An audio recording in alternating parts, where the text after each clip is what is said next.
여러분 안녕하십니까? 6월 10일 월요일 뉴스투데이 시작합니다. 밤사이 북한이 또다시 남쪽으로 오물풍선을 날렸습니다. 6년 만에 재개한 우리 정부의 대북 확성기 방송에 맞대응한 것으로 보입니다. 정혜인 기자입니다.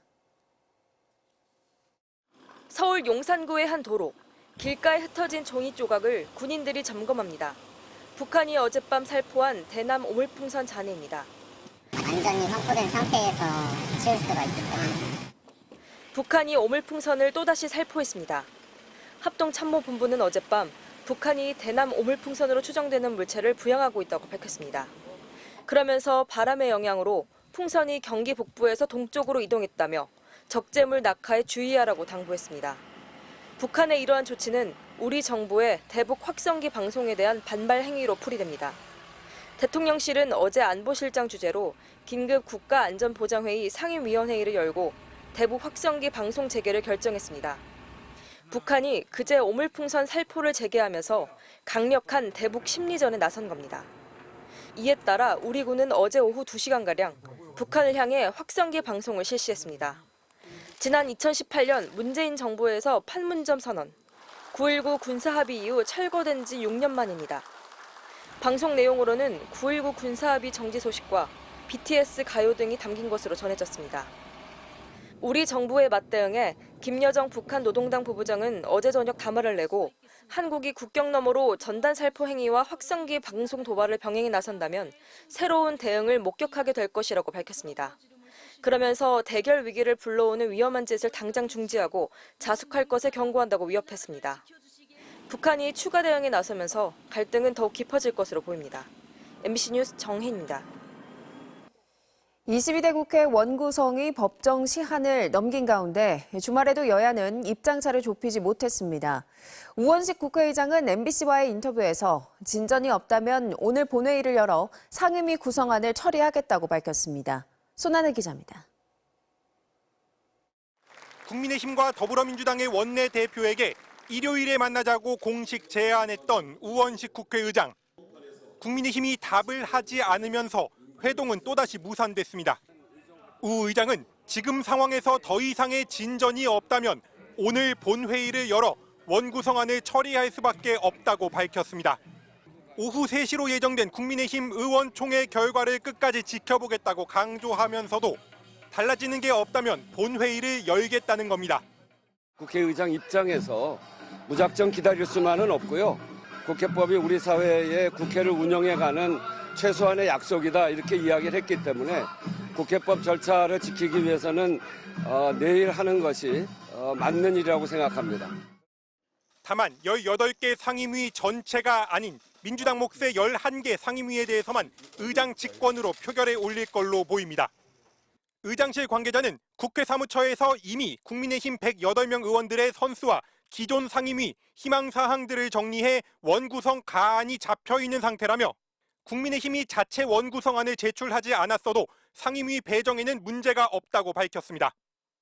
오늘 본회의에서 처리하지 않을 나머지 7개 상임위원장 자리는 여전히 국민의힘과 절충의 여지가 남아있다고도 했습니다. 국민의힘은 민주당의 입장이 바뀌지 않는 한 더 이상의 원구성 협상은 없다는 점을 분명히 했습니다. 민주당의 법사위원장 사수는 이재명 대표의 사법 리스크를 덮어보려는 방탄 목적이라고 비판했습니다. 법사위 장악은 무소불위의 의회 독재로 사법부를 민주당 입맛대로 통제하겠다는 것과 다르지 않습니다. 더불어민주당은 21대 국회에서 국민의힘이 법사위를 손에 쥔 채 번번이 중요 법안의 발목을 잡아 국회를 정지시켰고 대통령과 김건희 여사를 지키느라 민생을 파탄냈다고 맞받았습니다. 민심은 21대와 달리 관례를 깨고 일하는 국회, 민생 살리는 국회, 잘못은 따지는 국회가 되라 명하고 있습니다.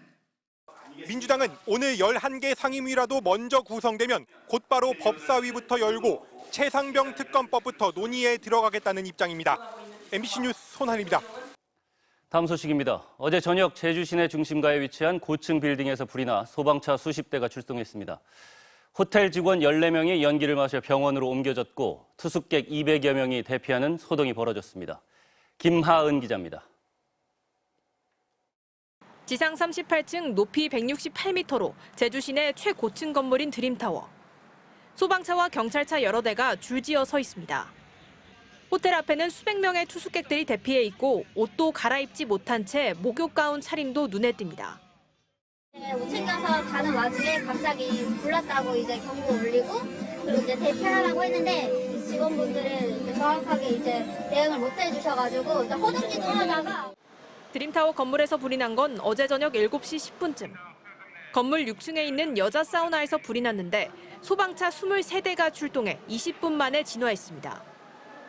이곳 드림타워에서 불이 나면서 수백 명이 대피하는 소동이 빚어졌는데 그중 14명이 연기를 흡입해 병원으로 이송된 것으로 확인됐습니다. 또 200명이 넘는 호텔 투숙객이 대피했는데 호텔 측에 대피 안내가 없었다며 불만을 쏟아냈습니다. 안 되고 벨 울리는 것도 되게 늦었고 그리고 저희가 냄새를 맡은 시점으로부터 한 20-30분 뒤에 이제 내려가라고 했으니까 완전 6층이 다 연기로 장악한 다음에 대피를 시킨 거거든요. 소방당국은 6층 여자 사우나에 있는 건식 사우나 시설에서 불이 시작된 것으로 보고 시설 관계자 등을 상대로 화재 원인을 조사하고 있습니다. MBC 뉴스 김하은입니다. 어제 오후 전남 무안의 한 선착장에서 달리던 SUV가 바다에 추락했습니다. 이 사고로 70대 노모와 50대 아들이 심정지 상태로 병원으로 옮겨졌지만 결국 숨졌습니다. 김규희 기자입니다. 해경과 소방대원이 물 속에서 어선 위로 사람을 건져 올리고 들것에 옮겨 싣습니다.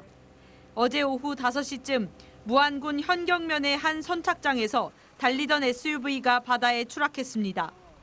이 사고로 차량 안에 타고 있던 일가족 3명 가운데 50대 아들은 스스로 탈출했고 70대 노모와 다른 50대 아들이 심정지 상태로 구조돼 병원으로 옮겨졌지만 결국 숨졌습니다.